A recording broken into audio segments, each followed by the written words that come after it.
Alors, je dis bonjour à vous tous qui nous suivez de partout. Salutations à tous les fidèles de son rival.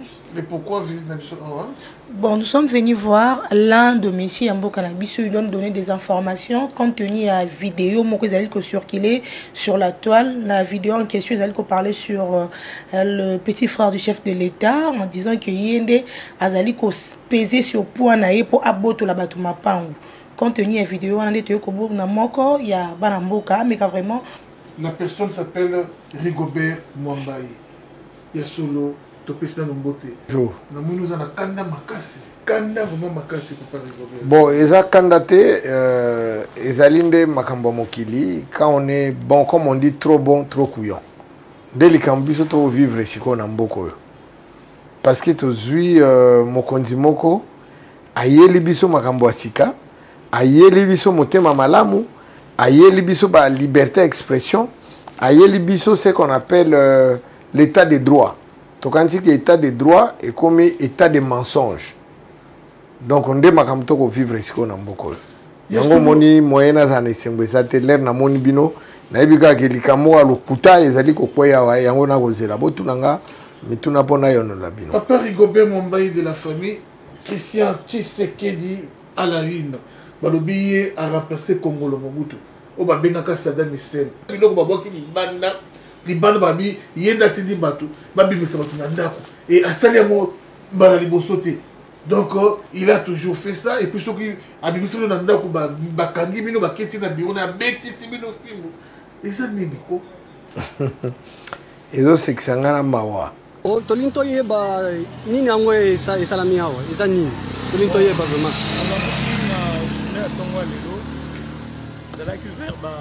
vers 8h du matin. Okay. Makelele nungu na liboso ya couloir na biso. Nde toyi komona sali constant que zalaki la police identifié na balaki na bato ya parquet. OK. Nde bayi ko sala déguerpissement. Nde ba présenter biso ni document moko officiel les autres na bango ke baya ko bimisa biso na ba concession na banda kuna biso. OK.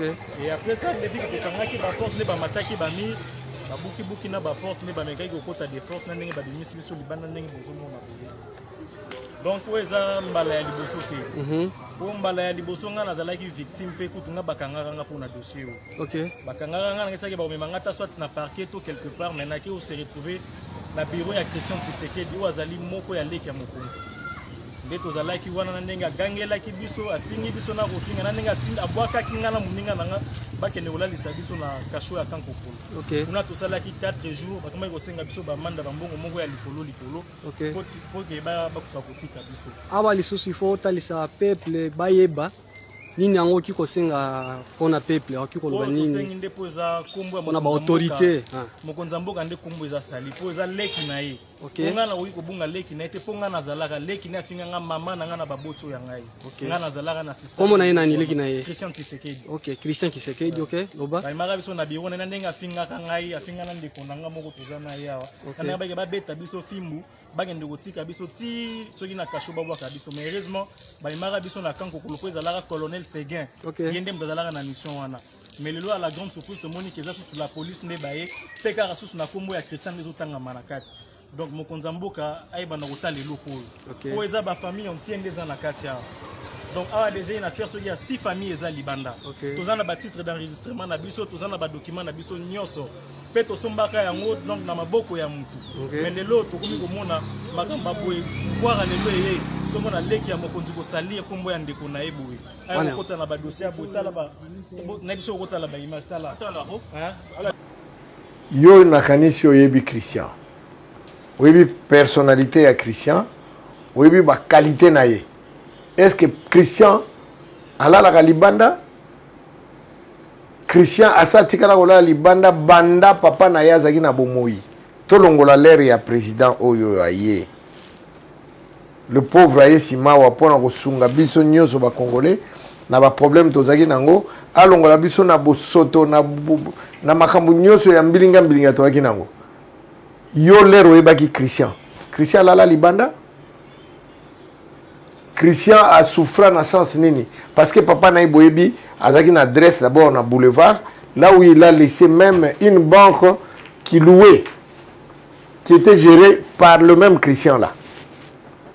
Christian bazana banda kuna bango Christian bazana makambo Christian zali mutu ya kosaba biloko wana te mais monsieur Rigobert Mombes te mutondi alimbaka bozui bozui ata balembaka ngo te banda botata bakanisaka biloko nyonso pe balandelaka biloko depuis bo eza héréditaire papa na ye asa botola lopango nani est-ce que vous vérifiez que bango za lokuta kutani eza makambo ya lokuta nga na uti kokutana na Christian rien que pour l'information nayebi ka koko sala ngo te. Je viens de lui poser 2 questions. Est-ce que yebi mutu moko bo Christian Koutaza innocent ayebi ata eloko moko. Ata vidéo wana ayebi ngo te azo ko reconnaître même pas la personne. Ayoki d'ailleurs ça lui dit absolument rien parce que ayebi te ayoka ki atindi batinde la vidéo wana atali. Il connaît même pas la personne. Bino bosse bomona eloko esalami ya babimission na ndaku base to mona barabala te to yebi adresse te to mutongo kutu ayebani pete. Également. Mutongo ayebani te. Hein? To monika forme ya mutu moko na ba mandefu boye tout ça. C'est des montages. Bobi montage ya bitumba toza na ngo mikolo yo. Bitumba wana ezoluka nini pona ba toucher mokonzi, faut banda ko toucher bandeko na ye banini baloba n'importe quoi. C'est de fausses informations.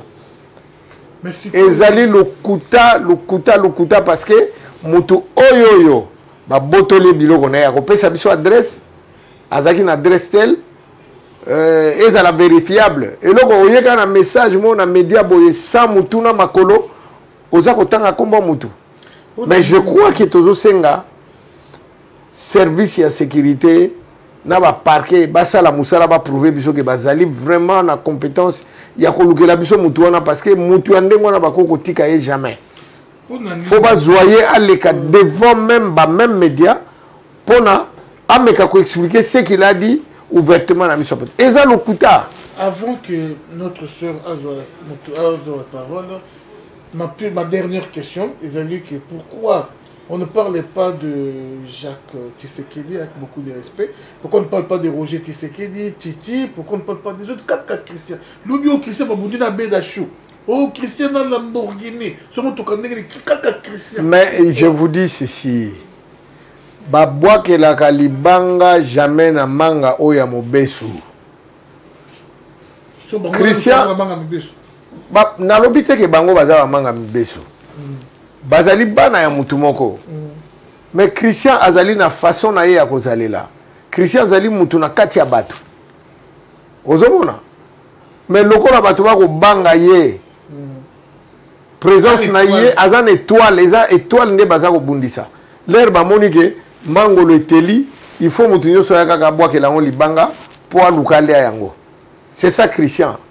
Donc ezalité parce que Christian makambalo baki ya bela chou tozanga na yote ezanga vérité. Christian Sabunda yo moko posa ba question na bela chou te ayebaki même l'air wana Christian. Ouais. Siko mona population congolaise ko retenir nini par rapport à vidéo wana population congolaise bazali bana ya mboka oyo bazali na misu na munoko ya koloba ya ko défendre pende kona bango ya ko bozomona ba montage zo sala ba mikolo boyoka ki déjà ba préparation ba vidéo ba osala pour ba salir chef de l'état bazana ba makambo belé ba si ba préparaki mais na kanisi ba ko échouer parce que la vérité finit toujours à triompher. Bakoye bakaka mutu ya le solo na mutu ya lokuta. Lokuta sozoko sango bando couvrir ka lokuta na lokuta. Tant que Christian a sali loko wana te, azana problème te, toza pe na mingi ya ko se pulmonete potolo wa mambo belé ezali makambo zangi mutu na makolo. Yo somona mutu babengani na ndaku, toyebi adresse te. Oye kaka olobi babengana ki na ndaku, bakanga ki ngambala liboso. Bureau à Christian ba okenome maye kuna tant que Christian peut l'amener la justice ce que zaki likambo ya solo Christian peut faire des actes moko barbarie ndengwana ndoko na mutaliboma lilo basuka na sengi ba congolais bo comprendre ba montage na ba biloko nyoso ba osala ya lokuta na compte ya kobundisa mokonzi ya mboka toyoka ki déjà mwana o ya biso ya mobali. Les journalistes aussi, l'Osembe. Christian Bosembe. À ça, l'accès qui binoke, il y a des montages, bah sali ba filmer, bah sali ba nini pour banda ça. Il y a un des bazos ça là. Et bandeli yangwana pour bien toucher la personnalité à chef de l'État, bah qu'on n'est pas yande konaye, bah qu'on n'est pas ya tata moi sinaye, bah qu'on est boye bien déjà que c'est des préparations. Bolanda yango tezali le kuta. Et le moko ya malonga ezali wana ezali te. Moi j'ai posé la question à Christian, ce quoi yebi même problème. Christian yebi kuto le côté, ayebi le côté. Et bien voilà. Moi na wana ayebi et loko moko te. Nazolo bango na pasi na motema. Soki penda ba koko bayoka mutandengwa na balanda ye basuka na ye na bokoko parce que aza mutu moko azali correct eta aza lukuta akosuka mabe. Ça fait très mal, ça fait vraiment mal. Laissez Christian tranquille. Encore une fois, oyo ba donneur ou ba faiseur, parlons de ba donneur ya leçon bazo monate ba kotia mutu wana maboko ba donner des leçons ba komi koloba ba misusu o nationalité yeba na katanga na katanga kuna o bolimbisa bazo poser ba acte awa bazo poser ba acte mabe awa zambien a monité ba kotia maboko boye komi o problème boye. Laissez Christian tranquille s'il vous plaît. Nous savons tous que bazo nous connaît la personne de notre président Fatine Bazaro Luka. Monsieur Rigobert Mwamba et Otikoloba, Fatine Bazaro Luka. Mais je sais que la vérité finit toujours par triompher. Et cette vérité, tout tu connais. Maman, parole. Voilà, merci na batonyo so vraiment ou bapesa équipe sur confiance pour na ndenge to kiti vraiment na source ndeto lobaka pour na kozwa vérité version vraie ya makambo ozali komona na réseaux sociaux. Bolandine de Konabiso a expliqué bino du début à la fin, ce sont des faussetés en tout cas. Oh vraiment, faut besoin à cœur. Merci à l'équipe technique Bazaki vraiment Nassima pour nous accompagner biso et surtout na bato nyonso balanda Kayeba TV. Un grand merci à vous. Tokutani. Maman moko na lingi topesa ye mbote biso mibale. Pas de problème. Maman Mwambai. OK. Maman Mwambai. Maman Mwambai. Il y a solo. Comment on dit Maman Mwambai? OK. Maman Mwambai, en tout cas, grande salutation à toi, donc la grande dame. Pour profiter de l'occasion pour nous couper, ça y est vraiment. Ma grande salutation.